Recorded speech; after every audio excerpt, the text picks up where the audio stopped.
Chegou o momento da gente falar sobre os animais. Gente, você já ouviu falar sobre gateiros? São aquelas pessoas que possuem gatos. E a população de gatos é tão grande quanto a de cachorros, você sabia? Mas pouco se fala sobre os cuidados com os bichanos. Quem tem gato sabe que eles são animais bem peculiares. E olha, até um evento está sendo programado para falar mais sobre os felinos. Um comportamento que é só deles, personalidade que se destaca no reino animal. Na vida de Ariana, eles têm lugar especial. Até no casamento e formatura, ela deu um jeito para que estivessem por perto. Aqui na casa da Ariana é assim, gato espalhado por tudo quanto é lado. A gente pode dizer até que a casa nem é dela, é dos felinos. No total, são 9. Eles ficam em todo o ambiente e também guardados no seu coração, que já são os donos, não é, Ariana? Com certeza, são meus filhos, né? Então eu procuro sempre dar o melhor para todos eles. A partir do momento que você pegou o primeiro gatinho para criar, o que você descobriu? Tem muita gente que acaba se descobrindo nesse mundo que chamam de gateiros, né? A partir do momento que você se tornou uma gateira, quais foram as curiosidades que você começou a saber sobre os cuidados?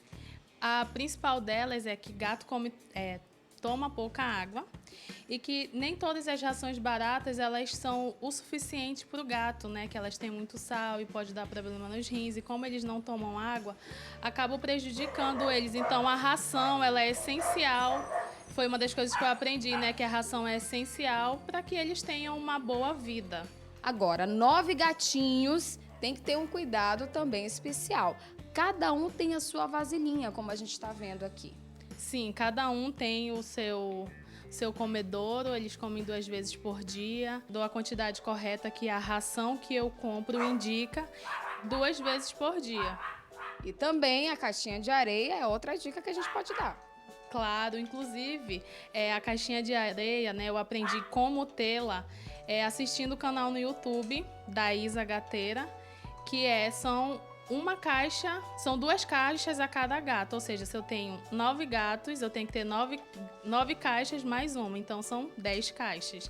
E também nesse mundo, aos poucos, que eu fui aprendendo, testando todos os tipos de areia que você imaginar, areia boa, areia não boa, e assim a gente vai aprendendo, adquirindo experiência ao longo dos tempos. E o comportamento deles é algo também bastante curioso, né? Sim, pelo menos os meus gatos, as pessoas acham que gato não é carinhoso, mas eles são.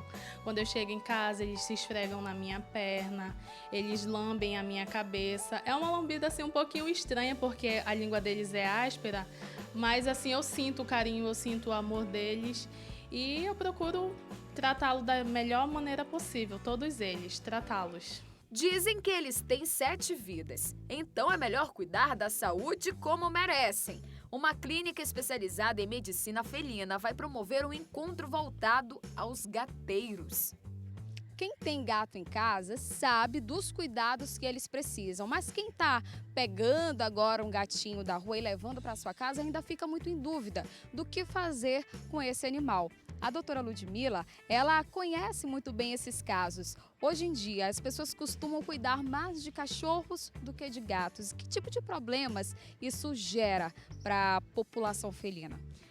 Muito bom, boa tarde. Então, ainda os cachorros são prevalência, né, no sentido de cuidados. Os gatos são um pouco esquecidos, mas isso está mudando a realidade de Manaus, graças a essa educação que a gente vem fazendo lá na clínica, né? É uma clínica exclusiva para felinos e a gente começou a perceber que eles tinham dúvidas muito básicas, como, por exemplo, o tempo de vacinação, vermifugação, qual tipo de alimento dar, muito mito em cima do felino, de que não pode comer ração úmida.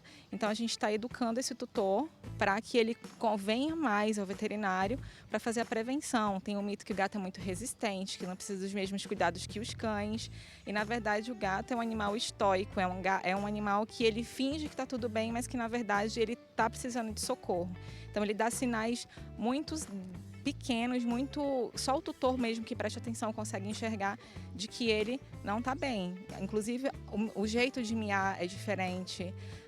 ele recebia na porta, não recebe mais. Então, são detalhes que só quem está atento consegue entender. E por isso vocês vão fazer um encontro de gateiros. Aqui em Manaus é o primeiro de muitos que vão acontecer, enxergando essa necessidade. Isso, né? A clínica já tem 2 anos. E nesse tempo a gente começou a observar essas necessidades e eles começaram a pedir para a gente fazer reunião, encontros, eles tiram muita dúvida no Instagram. E nós decidimos, a sociedade da clínica e da loja, que é uma loja só para gatos também, nós decidimos reunir temas básicos para ensinar esse tutor como ele deve cuidar do gato, diminuindo assim a incidência de doenças. Então são temas básicos que às vezes a maioria das pessoas não sabem, mas que são de importância fundamental, como por exemplo o estresse, que o gato adoece devido ao estresse, né? Adoece muito, é capaz de morrer por causa disso, e que às vezes o tutor não tem noção. Então é um dos temas que vai ter no EGAM. Então, faz o convite para quem está em casa poder participar desse evento também. Então, gente, a Unidade de Saúde Felina convida vocês todos a virem participar do primeiro encontro de gateiras do Amazonas. São 6 palestras durante o dia todo, de 8 às 8 da manhã, no dia 16/11. Vai vir a Isa Gateira de fora, a tutora do gato Félix, a Érica. São pessoas que são influentes no mundo felino, né, de uma forma nacional. Vem veterinário de fora também falar sobre o estresse, que isso é um grande vilão na vida do gato. E os veterinários de Manaus, eu, doutora Ananda, a doutora Débora. A doutora Débora vai falar sobre nutrição, que também faz com que seu gato viva por muito mais tempo de forma saudável. Então vem com a gente, os ingressos estão com 50% de desconto. As vendas vão encerrar dia 13/11. A gente não vai vender no dia e nem depois dessa data. São as últimas unidades. Você gosta de comer aquele docinho assim depois do almoço? Ih, final de semana aí que a gente come mesmo, não é? Agora me diz uma coisa, será que esse doce que a gente come pode levar a gente a ter diabetes? Você também tem essa dúvida? Essa semana o Magazine trouxe uma especialista aqui para tirar todas as dúvidas sobre a doença.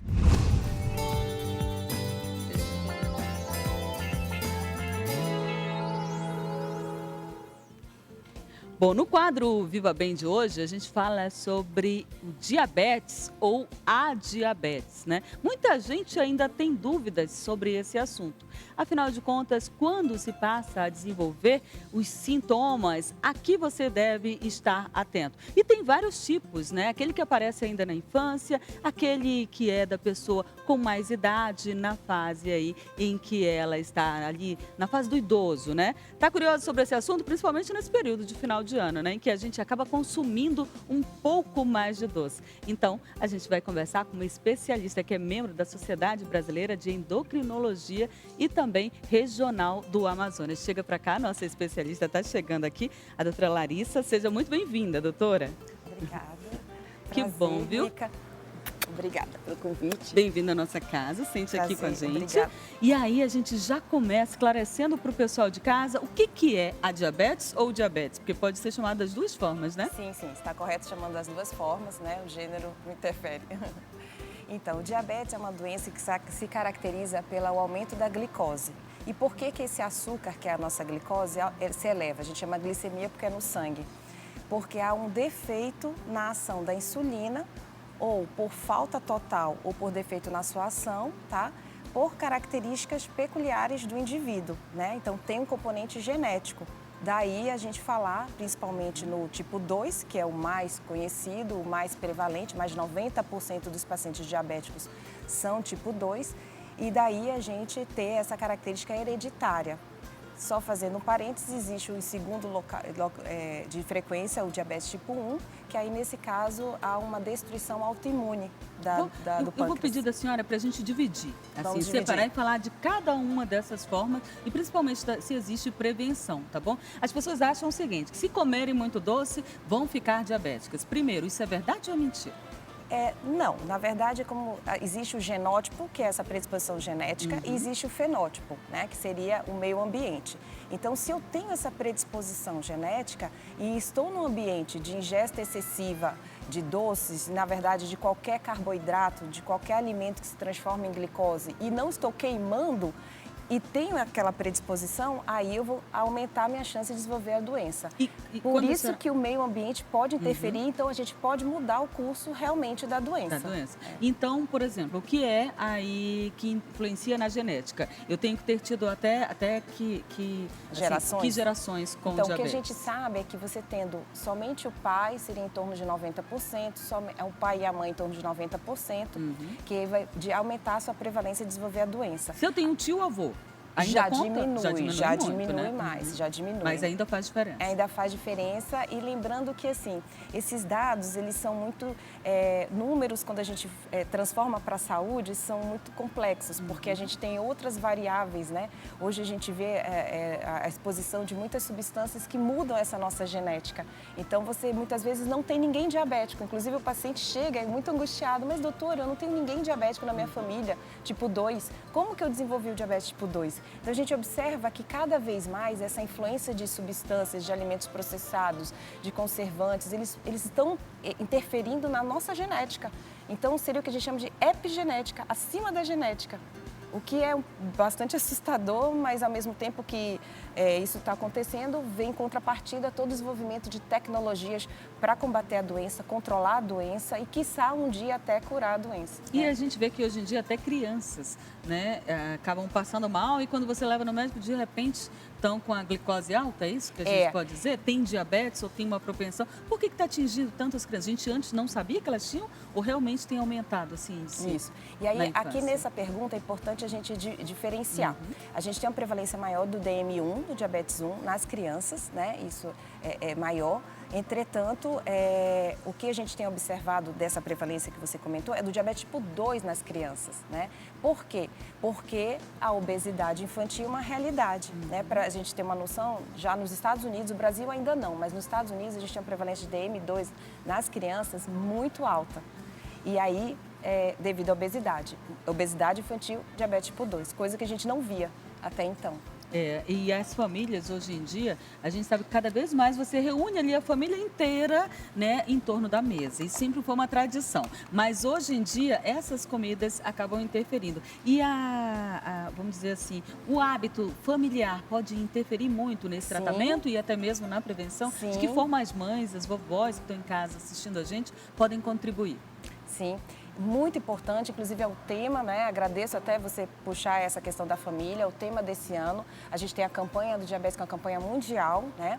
Já pela Organização Mundial de Saúde, a Federação Internacional de Diabetes. São campanhas no mundo todo para chamar a atenção, né? E a desse ano seria diabetes e família. Por que é tão importante? Porque mexe com toda a estrutura familiar quando um dos seus indivíduos é diagnosticado, tanto DM1 na criança, ou até mais, né? Porque os pais naquela angústia, como DM2, que já no adulto, certo? E aí o que ocorre? Se eu tenho um integrante dessa família com algumas limitações na alimentação, algumas necessidades, porque eu sempre digo que, na verdade, a dieta do paciente diabético é a dieta mais correta. É a dieta que a gente deve realmente usar para pessoas diabéticas e não diabéticas. Entretanto, quando você tem esse indivíduo na família, todos precisamos abraçar mais ainda essa causa.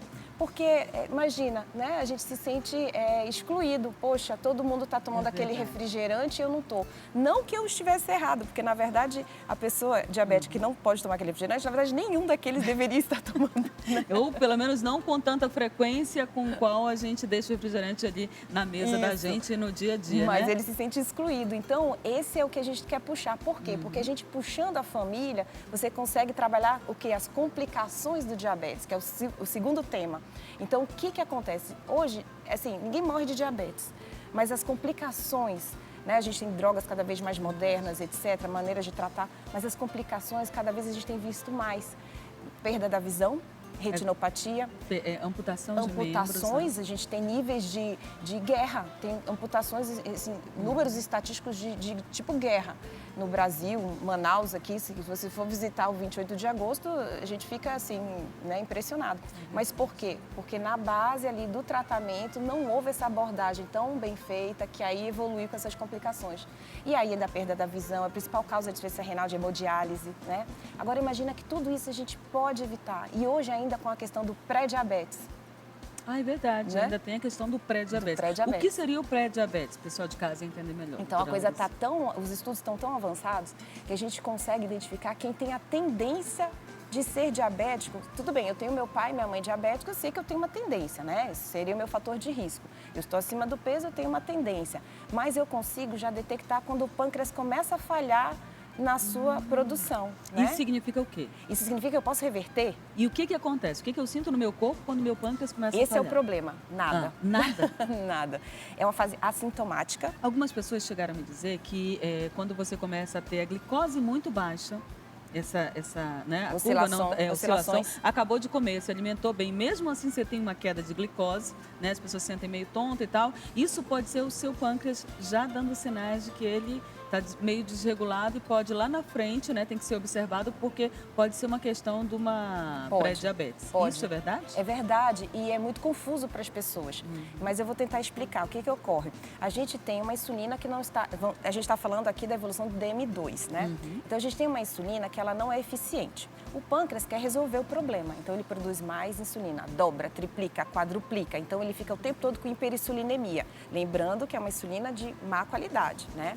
Mas, no jeitinho dela, ela vai conseguindo colocar a glicose para dentro da célula, que é a nossa fonte de energia, certo?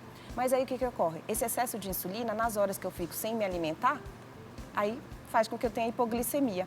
E aí é muito confuso, porque como assim? Se eu estou tendo hipoglicemia, queda de açúcar no sangue, como que eu sou diabético? Se o diabetes se caracteriza por hiperglicemia. Isso causa muita angústia, dúvida e até questionamentos com os profissionais de saúde. Diz, não, esse médico está errado. Ele está dizendo que eu tenho tendência para diabetes, a minha glicose está normal, mas é que a gente já sabe verificar a insulina. A gente já tem como dosar a insulina. E a gente, então, antecipa essa situação, porque aqui a gente pode reverter completamente se eu ainda não tenho a doença estabelecida. Não que se uma vez eu já tenha a doença estabelecida, eu deva me angustiar e pronto, não adianta mais nada. Não, a luta continua sempre. Se eu tenho a doença já estabelecida, eu vou evitar as complicações. Porque tudo bem, eu posso ter descoberto uma pressão alta, eu posso ter descoberto um colesterol alto, mas eu posso ter descoberto um diabetes, mas eu tenho como controlar e viver talvez mais saudável do que antes. Verdade, Né? aí você vai controlar a alimentação, vai fazer atividade física. Eu queria saber o que a gente tem aqui. Bom, eu fiz questão de primeiro trazer uma fita métrica. A gente Que é brinca pra que quê? na endócrino a gente é quase uma costureira, né? Porque mede a altura, mede, né, Tem agulha que pesa, fura o dedinho. tem agulha que fura o dedinho, nós somos quase costureiras também, né? Então, a circunferência é interessante que a gente, em casa, se você estiver, né, assim, assistindo aqui o nosso programa, na hora do intervalo, pega uma fitinha e meça a sua circunferência, que é a medida do abdômen abaixo da cintura, né? Seria na altura do umbigo, Mais ou menos na altura do umbigo, exatamente. E nas mulheres tem que estar até 80 e nos homens até 90, tá? Algo a mais, opa, sinal amarelo. Peraí, vamos levantar aqui, pedir ajuda do nosso cinegrafista, porque um dia desse eu medi aqui, tá? Foi? Mas o que aconteceu? Tava direitinho, né? Vamos ver agora. Vamos lá. Então vamos lá. Onde que a senhora disse? Então, a gente pega aqui. Então, a gente tem a costela, né? Aham. E aqui da Meu crista umbigo tá ilíaca. aqui. E aí a gente Aqui. vai mais ou menos no umbigo, exatamente. Aqui tá o meu umbigo, Não ó, é perto do fio do cintura. microfone. Não é cinturinha. Eu quero a Aham. circunferência. Ah, meu umbigo, vou tampar pra ninguém ver. A gente tá Aham. sendo maldoso com você porque tá em cima daqui da roupa do fechiclé, tá aumentando E um tá em pouquinho. cima do microfone, tá aqui Oh, também, poxa, atrás então, da assim, caixinha. então, ó, vou mostrar pra ninguém dizer, ó, tem o pois microfone então, aqui atrás. Você Tá está roubando. tá roubando, você não tem culpa. Mas mesmo assim, a gente ainda tem aqui no 80. Tá no 80, tá né? no 80. É, tá no 80 porque Tá no tem a 80. caixinha, então vamos Então tirar uns deve 3 estar em centímetros. 78, algo assim. Mais ou menos né? assim. Então, até 80, É. tá tudo bem. Isso, para as mulheres e para Pras os mulheres. homens, 90. 90. Mas por que isso, né? Você diz assim, mas, poxa, o que tem a ver isso com diabetes? Tem a ver que isso já é um acúmulo de gordura visceral, abdominal visceral. Então, dentro do meu fígado tem gordura, eu tenho esteatose hepática, eu tenho gordura no meu miocárdio, no coração, eu Essa tenho... gordura que é perigosa. né? Isso, muito perigosa, e isso é um fator de risco para o diabetes também, que é uma doença endotelial, uma doença que vai levar a complicações cardiovasculares. Então, essa foi a primeira... Pronto, é o que eu achei primeiro teste para ver importante. se tá ok Isso. ou se é preciso se preocupar. O segundo é o quê? Então, que o você segundo que eu achei interessante é assim, uma das angústias maiores dos nossos pacientes diabéticos são as medicações subcutâneas. A mais conhecida é a insulina, né? E as crianças que o diabetes tipo 1 já inicia de cara a insulina, os próprios adultos, né, que já numa fase mais avançada precisam usar insulina. Mas eu queria colocar que hoje a gente sabe que quanto mais cedo a gente começa a insulina, ou análogos de GLP-1, que são outras medicações muito interessantes, mas são subcutâneas. Subcutânea também. Não, são subcutâneas, infelizmente, mas já tem estudos com algumas tentando desenvolver oral, né? Mas é porque quando a gente fala em hormônio, a melhor via é a subcutânea para você ter uma absorção Mais rápida mais também, né? rápida. Mas o que eu queria chamar a atenção, para tentar tirar um pouquinho desse medo, porque a gente já evoluiu muito no tamanho dessas agulhas, né? A gente já teve fases de ter uma agulhinha de 12 milímetros, olha o tamanho, né? Então era algo assim que, no mínimo, dava um bom medinho. Assustava, até né? porque às vezes a pessoa que faz uso da insulina tem que fazer algumas vezes durante o dia. Exatamente. Várias vezes, não é só uma vez. Dependendo do isso. tipo. E lembrando que eu estou falando de insulina e também de uma segunda classe de medicações que a gente tem usado bastante, que são os análogos de GLP-1, que é um hormônio intestinal que veio para ficar, tem demonstrado cada vez mais benefício para o controle do diabético, no diabético tipo 2, tá? Mas olha só a evolução, já vamos para 8 milímetros aqui. Que é mais fininha. Mais fininha, E a insulina 5 geralmente milímetros. aplicada onde, doutora? O subcutâneo você pode aplicar no abdômen, no braço, tá? Aqui na região da cintura atrás e na coxa. São as 4 áreas, coxa, abdômen e braço posterior. Então, aqui 5 milímetros e já temos a de 4 milímetros. Aí, o que aconteceu? Eu disse assim, mas poxa, doutora... Eu vou pedir para a senhora É muito encostar na sua pequenininha. calça aqui. Aqui aí, preto. Dá para ver melhor? Vou pedir para o olha o cinegrafista, tamanho. vai tentar fechar aqui para ver melhor. Porque Mas- olha só, gente, não Eu dá acho nem que para tem que ver. ser no branco. Né? Nem aí deixa dá eu para ver no branco aqui, também não. Olha, é tão fininha que não dá nem para ver. Mas importante, imagine um fiozinho de cabelo, né? Aham. E eu quero lhe fazer uma outra pergunta. Verificar a glicose ali, que é o furinho que você faz na mão, né? Isso é feito de quanto tempo, assim? A pessoa deve fazer? Até um ano, 2 anos atrás, no máximo, a gente só tinha as medidas de glicemia que a gente chama capilar, da pontinha de dedo. Elas são muito importantes, que é uma monitorização do dia a dia. A gente tem a cada 3 meses medir a hemoglobina glicosilada, nossos pacientes diabéticos sabem bem o que é esse exame, mas o dia a dia ele é fundamental, só que requeria realmente essas medições, que nosso dedinho é muito sensível, né? Então gerava muita reclamação, que se avançou também bastante. A gente tem lancetas que são assim, muito fininhas e de pouco sangue. Você precisa de pouca quantidade e ela Assusta menos também a muito, pessoa, né? e dói muito menos, infinitamente menos. A gente pode fazer o teste, em algum momento a gente combina. Mas enfim, eu queria chamar a atenção que existe, isso é importante. Mas agora nós temos uma outra tecnologia, que é o sensor. Esse sensor, ele já tem cada vez, felizmente, está diminuindo o custo dele, né? Ainda é caro, ainda é um valor... Quanto, em média? Um sensor desse em torno de uns R$200. E não tem ele pelo dura SUS? 14 dias. Não tem pelo SUS. Isso aí fica encostado na pele? Então, ele fica no nosso subcutâneo aqui no braço, dessa forma que eu coloquei.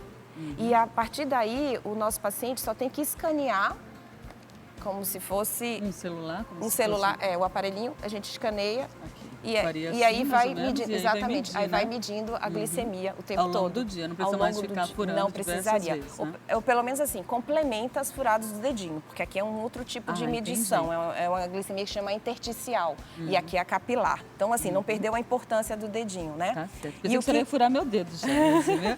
Houve uma tentativa, eu tenho que lhe confessar, é que nós não conseguimos a fita. A fita para tirar, eu pensei Mas que você ia tirar. eu vou porque ter que já queria voltar saber. aqui, para a gente fazer o nosso Tá bom. teste. Olha, a senhora vai continuar com a gente, tá bom? Porque eu quero tirar umas outras dúvidas para a gente falar também da campanha. Afinal de contas, o dia que é comemorado o Dia de Combate ao Diabetes é no dia 14, né? 14 de novembro, Tá no chegando mundo já. todo. A gente vai já falar sobre essa programação. Mas agora eu quero convidar a senhora e o pessoal de casa também para assistir aqui e entender os 2 exemplos de pessoas que convivem com o diabetes. Smike foi diagnosticado com pré-diabetes. Conta como tem sido conviver com o resultado. Olha, esse diagnóstico foi um pouco difícil. Eu descobri há 1 ano aproximadamente, porque eu fiz alguns exames, né, de hemograma completo para verificar toda a minha situação. Antes desses exames eu já tinha algumas crises, tipo de hipertensão, passava mal quando estava por aí. Não podia ter nervosismo, nem estresse, e isso foi me afetando. Então eu vi que tinha alguma coisa errada, então tive que verificar, eu tive que ir no médico, pedir para fazer exame. Foi quando, através do diagnóstico, comprovou que eu estava na situação da pré-fase, né? Estava na fase pré, no início, né? Fiquei um pouco abalado.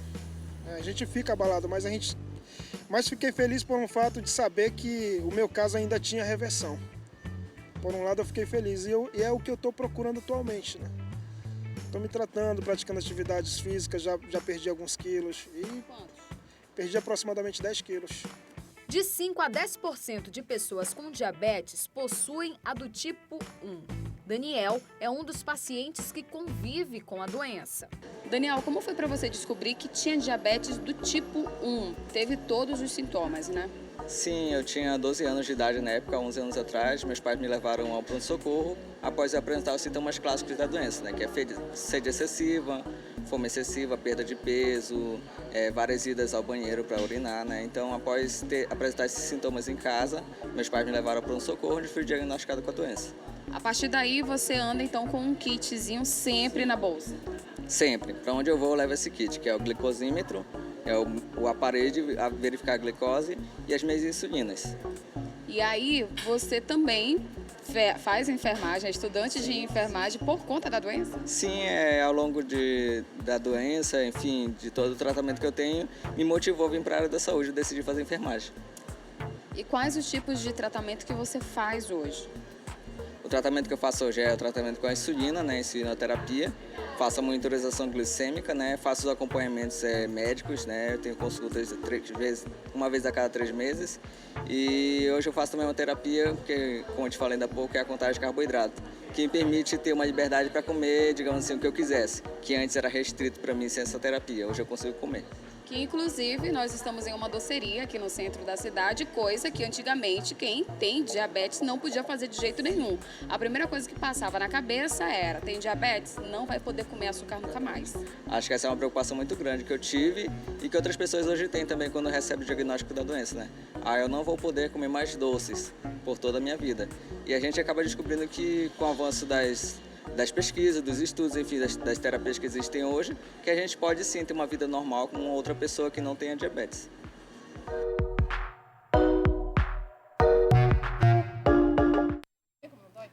A doutora está dizendo, olha, tá vendo como não dói? Ele consegue aplicar lá mesmo. E hoje em dia essas pessoas, né, e esses equipamentos tornam a vida dessas pessoas mais fácil, porque elas conseguem fazer ali na frente de todo mundo mesmo, sem precisar voltar para casa ou ir para um hospital. E já se avançou muito nas políticas públicas, né, para o diabetes, principalmente o tipo 1, que a gente consegue ter esses análogos, essas canetas, a gente já consegue ter na medicação especial para fornecimento.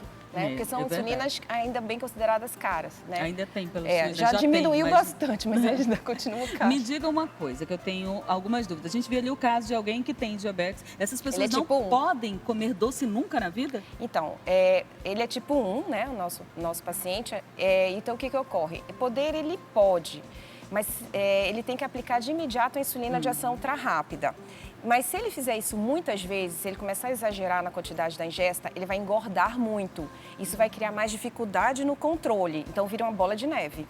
Então, assim, numa situação especial, um aniversário, eventualmente uma vez por semana, no máximo umas 2 vezes no mês, ele quer comer alguma coisa assim diferente, de um doce, né? Ele usaria essa insulina rápida, mas não é recomendado ficar usando muito. Agora, se, por exemplo, ele faz uma atividade física, né? E aí é igual qualquer paciente não diabético. Se a gente faz uma atividade física, se a gente queima a caloria, a gente pode ingerir um pouco mais. Se a gente não queima, não pode ingerir tanto. Aí depende do seu, que é um ponto muito importante, o sedentarismo, né? Que também é um fator de risco para desenvolver o diabetes tipo 2, mas que tanto no 1 quanto no 2 são auxiliares na ferramenta de controle da doença. Fazer exercício físico, tem que fazer, é um remédio para muita coisa. Eu brinco com os pacientes e digo, olha, eu também fico esperando a pílula do exercício, mas ela ainda não foi inventada, então vamos fazer o exercício. Doutora Alice, eu queria tirar, assim, só pra gente pincelar, vamos pincelar, assim, os tipos que tem, bem rapidinho a diferença de um para outro. E também tem uma dúvida. Qual é o pior, vamos dizer assim, aquele que você adquire ao longo da vida ou aquele que já vem ali de família, hereditário? Na verdade, o pior é aquele que você não controla. Não tem um pior. Porque você pode ter um paciente desde pequenininho, né? Você viu que esse nosso paciente que passou agora é um paciente bem consciente, né? E ele tem esse diabetes desde muito Bem jovem. responsável, né? Mas é muito responsável. Ele anda com o aparelhinho dele, ele anda com a insulina dele. Então, ele está sempre monitorizando. E essa consciência que pode se dar na juventude, no mais velho, ou não dar, é o que vai definir se vai ser pior ou não em relação à sua evolução. Então, o que tem que ficar? Primeiro, realmente, a gente tem alguns tipos de diabetes, né? Que a gente chama os principais diabetes tipo 2 e tipo 1. Tipo 2 corresponde a 90% de todos os casos e o tipo 1, 10%. Existe ainda o diabetes gestacional. Mas, enfim, esses dois, aliás, o que mais caracteriza, né, até os três, é a questão de, quando ainda não sabe que está doente, urinar muito, beber muita água, perder peso, porque eu estou urinando, então 70% do meu peso é água, então eu começo a perder peso. Então a gente chama atenção muita irritabilidade, insônia, agitação, falta de concentração. Então aquela pessoa que você, se for uma criança, um jovem, uma criança, de repente não tá desatento na escola, tá tirando nota baixa, tá com sono agitado, então peraí, não tá crescendo bem, então você tem alguma coisa errada, né? Geralmente os pais bem atentos já observam que tem alguma coisa. Por isso são importantes as consultas preventivas, né? É você ir de 6 meses no médico, fazer alguns exames. A partir de que idade é preciso você verificar? Eu aponto A assim como se glicemia, fosse, né? Porque pode ser no exame de sangue também. Que é a plasmática. Sim, se você tem história familiar, a partir de 45 anos você já tem que fazer glicemia, né? Que é um exame barato, simples, a glicemia plasmática, tá? Você pode fazer a do dedinho como rastreamento, mas quem dá o diagnóstico é a plasmática, que é aqui da veia, né? Então, a partir de 45 você já pode fazer. Mas se você antes disso ou após isso, mas você tem esses sintomas, perda de peso, muita sede, muita urina, tem formiga na urina, é muito comum, diz, mas está dando formiga na minha urina. Isso eu ia perguntar, porque tem muita gente, Muito ainda mais dessa pessoal mais história. antigo, diz, fulano fez xixi, criancinha, né? E aí tá Isso. cheio de formiguinha, tem alguma coisa errada. Tem Então, de tão imediatamente certos. levar, porque isso pode evoluir e colocar até em risco de morte essa criança, né, por conta da cetoacidose, que é uma complicação. E no caso do diabético tipo 2, o que está acontecendo? O adulto já está evoluindo com complicação. Então, por isso que também o diagnóstico precoce é fundamental. E aí eu queria deixar um número 99. Esse é o valor da glicemia normal, até 99. Independente do horário? Se foi de Não, manhã, em jejum. Em jejum. Em jejum, ok. em jejum. A glicemia, para a gente dar um diagnóstico, tem que ser feito com 8 horas de Então, jejum. até 99? Até 99 é normal. Passou disso. Entre Ficou com 3 100, dígitos. Ficou pronto. Ficou com 3 dígitos, ficou bem, uma boa pessoa. Não, a 100 até 125, aí é um pré-diabetes. E acima de 126, você repete e aí define que é um diabetes. E né? aí tem aquilo que ela já falou aqui, que é você ficar de olho no histórico da família. Pai e mãe têm diabetes, quantos por cento de chance tem de você ter? Quando o pai e a mãe, aí sobe para 90%. 90%, Mas ainda né? existe os 10% que eu posso não ficar diabético se eu tiver o quê? Uma excelente atividade física, um bom controle do peso, uma vida mais tranquila, né? Estilo de vida, né? Eu não me estressar com tudo, eu ter uma alimentação saudável, né? E a alimentação saudável também não quer dizer que a pessoa vai virar comer só Não comer comida nunca de mais, passarinho, não. Né? Não, gente, vai comer o arroz, o feijão. É interessante como essa dúvida sempre aparece, né? As nutricionistas falariam ainda até melhor sobre isso. A questão de comer o arroz, o feijão, uma carne grelhada, assadinha, né? Mas sem gordura, mas mesmo carne vermelha, são saudáveis. O que tem que ficar? Que o mal é o excesso de qualquer coisa. Né? Então, na alimentação não muda. É quando a exceção se torna ali o seu dia a dia. Aí Então, vai como dar a gente, problema como de você me qualquer perguntou, jeito. eu quero comer uma torta, eu sou diabética, quero comer um pedacinho de torta. Eu vou comer um pedacinho de torta, vou corrigir com a minha insulina se eu for diabética tipo 1. E se eu for diabético tipo 2, eventualmente aumentar a dose da medicação, ou fazer uma atividade física, ou usar um bolo sem recheio, usar um adoçante forno e fogão que eu possa fazer no lugar do açúcar, que é mais interessante, porque aí esse meu bolo vai estar bem saudável para mim. Bom, a gente fala sempre o açúcar, né? Aí a gente imagina o quê? Aquele açúcar que você vai lá e mexe o café. Mas tem que estar ali atento ao açúcar que está escondido em outros lugares também, em outros alimentos. É verdade. Que tem alimento que tem até mais açúcar, É às verdade. vezes, do que uma bebida adoçada no momento. Você sabe Quais são, uma? doutora? Pois é, você tocou num ponto muito interessante, porque a tapioca é um alimento pare. sério. Tapioca? A tapioca. Tapioca todo mundo come, diz que é Pois fitness. Por Como isso que eu fiz assim? questão de Tapioquinha chamar. de Sim, tapioquinha. Bem que Por nunca quê? é O que que tapioquinha, sempre é acontece? tapiocona. É, sempre maior, né? Pois Ou é, dois. esse seu sim. Então, o que acontece? A tapioca tem um índice glicêmico muito elevado. Por que o pessoal gosta que ela entrou na moda? Porque ela não tem o glúten, né? O glúten, mas o que é o glúten? O glúten está relacionado com uma outra doença que é a doença celíaca, né? A doença celíaca é onde você tem problemas intestinais de absorção desse glúten e aí você desenvolve várias alergias, inflamações por conta dessa substância. Mas não é o caso do diabético. O diabético não tem nada a ver com glúten, entendeu? Então, a tapioca para o diabético, ela é complicada, porque ela tem um índice de glicemia, uma capacidade de transformar em açúcar muito elevado. O que seria melhor, então, do que a tapioca? O cará. A tapioca é pior do que o pão? Ou está no mesmo nível? Ela é um nível... Tá no mesmo... A gente né? pode salvar um pouquinho a tapioca se a gente fizer o seguinte, colocar uma aveia, grãos de chia, colocar castanha do Pará, fazer uma tapioca mais integral e pequena.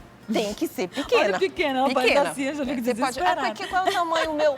Qual doutor, é o pequeno? A sua mãozinha fechadinha assim pode ser um bom parâmetro. Tá bom. Que seria o da carne, seria o da tapioca. Porque, gente, o excesso faz mal, né? Então, carne também é assim, doutora? É. E assim é o quê? Assim não tinha o peixe? Assim ou não, frango? é o alface. Então só o alface O alface do ele é tamanho. grande, fica legal. E me conta uma coisa, fruta. As frutas são inocentes ou tem algumas que são vilãs também? Então, as frutas, o que acontece? As frutas são muito saudáveis, porém elas têm a frutose. Então, o diabético ele pode comer todas as frutas. O problema é que ele não pode comer muitas de uma vez. Ele vai escolher uma fruta. Então, eu estou no café da manhã, eu escolhi comer uma fatiazinha de mamão, vou comer a minha fatiazinha de mamão. É aquela minha fruta. Daqui a 3 horas eu posso comer outra fruta. Melancia, que é muito uma doce. fatiazinha pequena também. Mas posso comer daqui a 3 horas outra fatia da melancia. Por que essa assim? Poxa, também acontece essa reclamação. Poxa, doutora, você pode comer de 3 horas um pedacinho dessa melancia? Por que tu não come logo de uma vez esses 3 pedaços? Porque cada pico que você faz de açúcar no sangue, o remédio vai lá e baixa. Se você come 2, 3 fatias, sobe demais. O remédio não consegue baixar. Entendeu? Uma dica também é a atividade física, que assim como o remédio, consegue baixar. Né? E aí, realmente, quem faz atividade física poderia comer, digamos, o segundo pedaço dessa melancia, porque o exercício vai ajudar a baixar. Mas se você não tiver essa atividade física, é só o remédio. E aí você tem que respeitar esses picos. E a banana? A gente gosta muito da banana aqui na nossa região. Tanto aquela banana que você come, a banana prata, quanto a pacovan. A pacovan, inclusive, eu gosto muito de substituir no pão. É uma boa orientação, né? No lugar do pão. No lugar do pão. Né? Cozida, né? Cozida. Assada pode também? Assada, então com tá. certeza. Evitar a Frita fritura. nunca? Não, porque assim, não é nem que por causa do diabetes. Não vai aumentar o diabetes, porque uma fritura, ela não aumenta a glicose, ela vai aumentar o colesterol, que seria um outro problema. Porque a gente problema. tem a impressão que a banana, quando frita, ela fica mais doce ainda. Mas é só, não Não, vai fazer diferença. Vai fazer a diferença pro... A gordura, É. que aí eu já tô colocando uma gordura. Não, mas e se eu fritar com azeite, se eu fritar com óleo de canola? Óleo de coco, aí você fica Óleo de inventando. coco, É a aí fica mesma inventando. Então, assim, gente, assim, se eu gosto muito. Mas eu gosto muito da tapioca. Então, vamos procurar uma maneira. Pronto, comer um pedaço pequeno, colocar a aveia, colocar a chia, colocar... Pronto, eu não me proibi, certo? Se eu gosto muito da banana, se eu gosto muito do pão, então eu vou comer um pedacinho de pão, posso comer, se eu comer de manhã, de tarde eu já não como, né? Entendi. Então, tudo é moderação. E caminhadas e mais um Exercício, pouquinho de tem outro caminhada jeito. e aí você tem direito ao seu pão. Direito um pedacinho de pão. Eu quero saber o seguinte, algumas pessoas ficam ali naquela briga, né? Ou a glicose está subindo ou está alta, ou então elas, não sei se exagera ou na quantidade do remédio, mas acaba que vai lá para baixo de novo. E aí você fica naquele sobe e desce, naquela oscilação. O que fazer quando ela está muito baixa também? De repente tomou a medicação e ela foi lá para baixo. Isso chama-se variabilidade glicêmica. E isso é um conceito, assim, relativamente novo, acho que de uns 5 anos para cá, onde os médicos estão cada vez mais atentos. Porque a gente tinha pacientes com a hemoglobina glicosilada normal, com a glicemia de jejum normal, mas infartava. Mas tinha complicação. Como assim? Eu tô com a glicada boa. Então, a gente, né, cada vez se estudando mais, se observou isso. Como a hemoglobina glicada é uma média, eu posso estar tendo queda e pico e a média ser boa.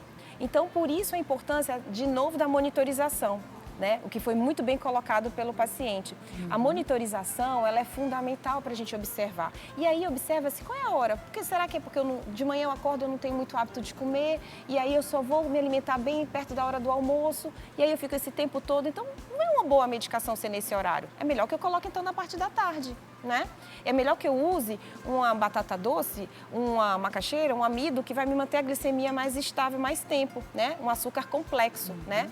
Um amido, né? Um complexo que aí vai me manter mais estável. Usar suplementos que a gente tem que também conseguem manter ela mais estável. Então isso é muito importante, isso faz parte do acompanhamento, por isso que não é chatice nossa, mas a gente sempre pede, traga seu mapa glicêmico para consulta.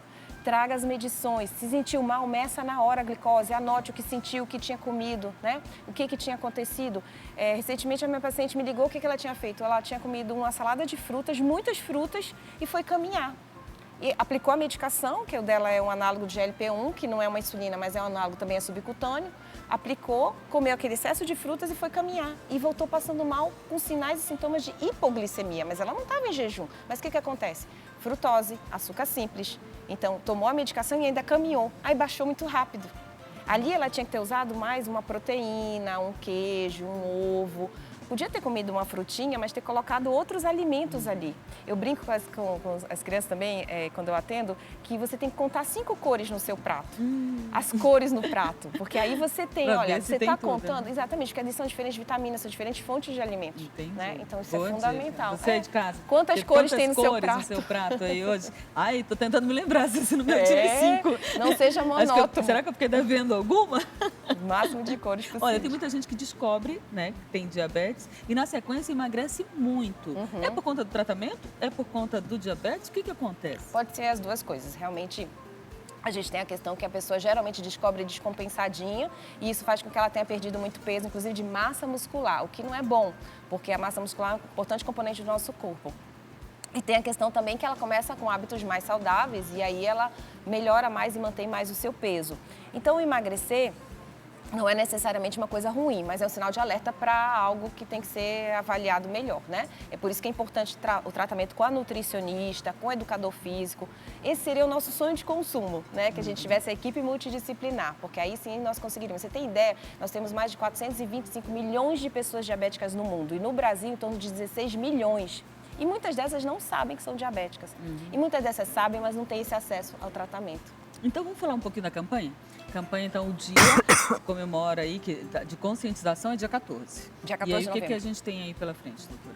Então, nós estamos fazendo algumas palestras. Ficou um pouquinho de água? É. Vou pedir da produção um pouquinho de água para a doutora. Então, as palestras, né? E uma campanha também lá no Milênio Shopping.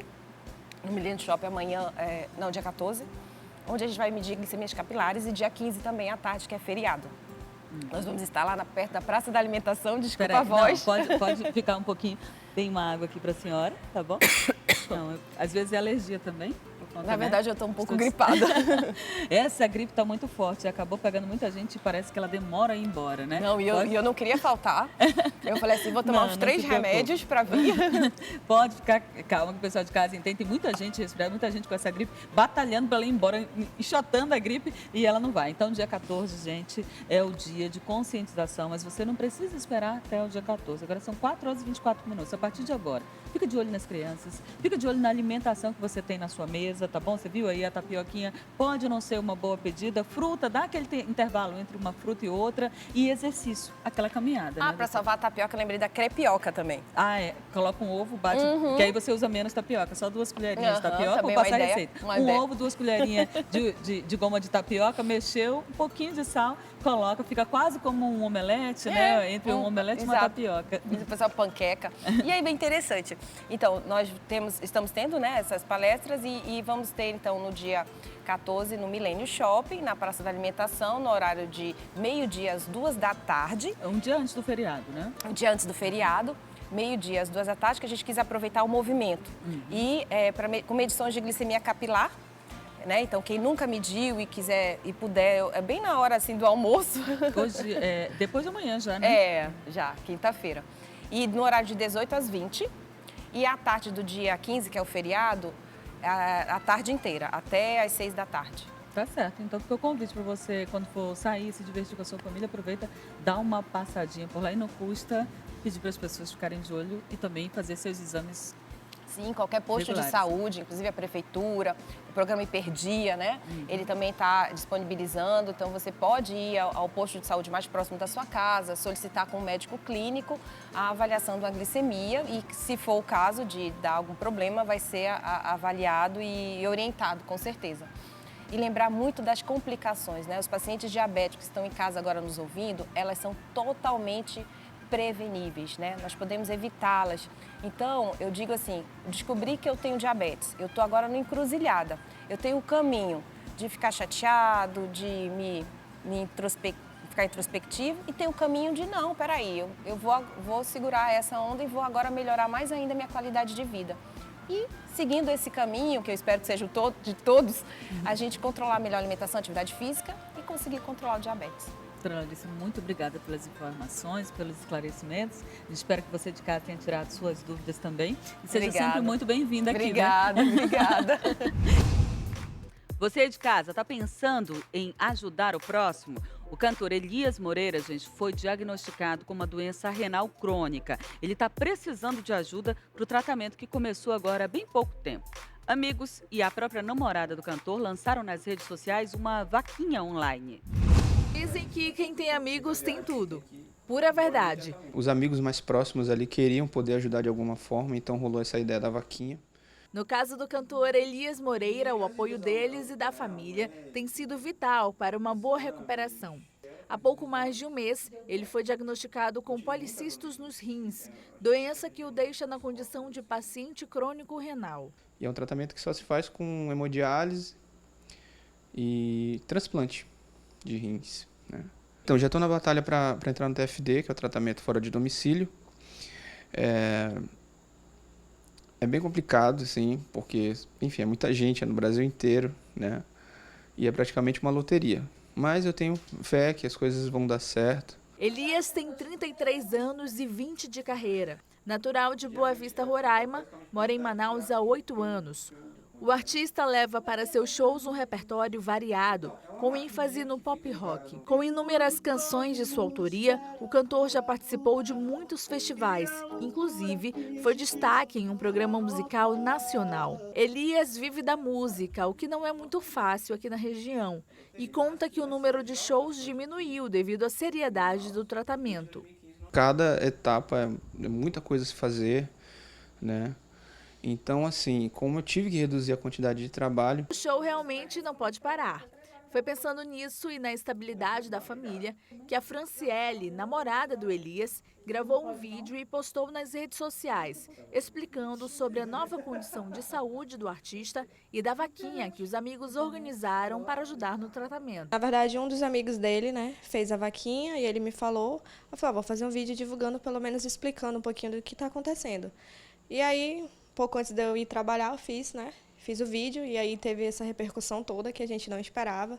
Mas, assim, graças a Deus todo mundo está ajudando e nós somos muito gratos, né, por cada ajuda, seja por ligação, por mensagem, por ajuda com dinheiro, com as orações também, que isso é muito importante. E daí surgiu essa ideia e tomou essa repercussão toda e, graças a Deus, está dando tudo muito certo, né? A gente também já está correndo atrás de conseguir uma clínica para ele fazer as diálises. E mais para frente, ele vai precisar fazer o transplante de rins. Então, também tem a alimentação dele. Por conta já dos problemas com os rins, ele tem a hipertensão e agora também está com hepatite B, vai começar a fazer o tratamento direitinho. Então, gasto com Uber, né, a alimentação dele toda regrada. Todo mundo ficou desesperado e perguntando se era verdade, se era boato, se não era. Muita gente vindo falar comigo, orando por mim. Assim, eu fiquei realmente muito feliz com a iniciativa, né, de tanta gente e saber que tem tanta gente que está disposta a fazer o bem. Eu não falo só por mim. Corrente essa que já rendeu bons frutos. A meta é chegar aos R$5.000 e o valor arrecadado até o fechamento da matéria estava próximo de 4.300. Para quem deseja ajudar no tratamento do cantor Elias Moreira, só precisa entrar em contato através dos seguintes números. Tem o 99-345-5538 ou o 99-311-0495. E agora eu vou para o intervalinho, mas é rápido, fico aqui, ó, sentada, só te esperando, hein?